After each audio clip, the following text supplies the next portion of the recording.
Uyingizda gaz yo'qmi? Ana endi ozgina ovqat uchun ham o'choq qilishi shart emas.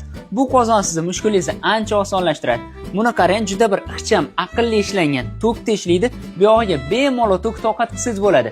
Hozir mana uydagilar bilan chiroyli qilib dimlama qilyapmiz. Kuzatib tursanglar natijasini ko'rsatamiz. Qozonni ko'rishinglar mumkin, ichi keramika bo'ladi, yopishib qolmaydi.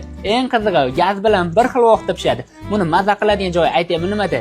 Kimdirlar uyiga gaz tortmagan bo'ladi yoki uyda gaz bo'lmagan bo'ladi. O'choq olib ovora bo'lishi shart emas. Mashq qozon bilan bemalol ovqatlanib qolsangiz bo'ladi. Hammani ham imkoniyati yo'q o'choq qilishga. O'shaning uchun mashq qozonni bemalol maza qilib pishira olsangiz bo'ladi. Keyin mana ko'tarib ko'rsatyapman sizlarga.